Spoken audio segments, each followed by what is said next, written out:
Hi, I'm Alvin Rajmoon. You are 15 CS202 and this is my 10th lab experiment called Unix lab.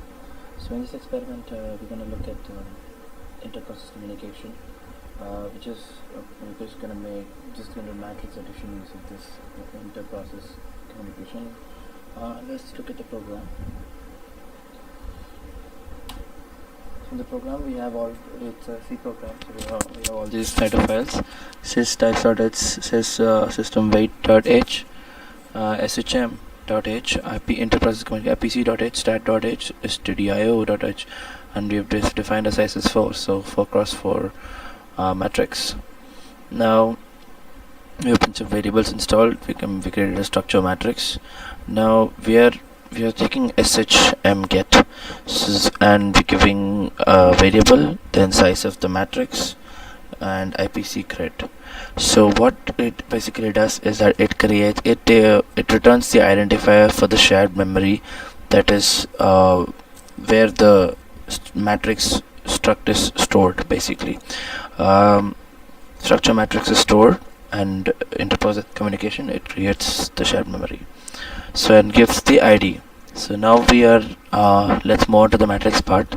We are inputting the first matrix, inputting this the second matrix. Then we now created a process ID and forked. So now we created a child process here. If PID is equal to 0, so if it's a child process running, then we just do matrix addition, right? Else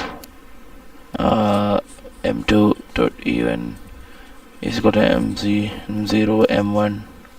Now m2 m0 even plus m1 aij. So anyway, we are just adding each of the so if it is a child process, we're just adding the top part of the C. First the parent process will be executed. So if it's the parent process, it actually this part will execute first, because PID is 0 and when forked is the child process. So this is the parent process. So the first 2 rows of the matrix will be added to the other matrix, basically. So now the first 2 rows is basically added here, and then when the child process actually executes, the next 2 rows are actually added. So we can see that the for I is equal to 0 to 2 is done here, and from 2 to 4 is done there. So then we're waiting for the process to execute. Now after it does, then the resultant matrix, we just printing it in a graphical way. That's it. But the point to note here is that how we actually did the parent and child process here. We created the parent and child process by using the fork command. So we at the same time we added both of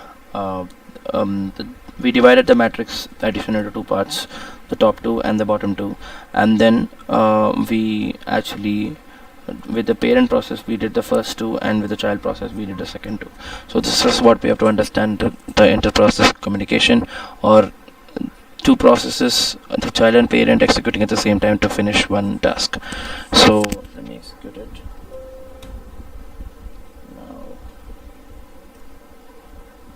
cc.c.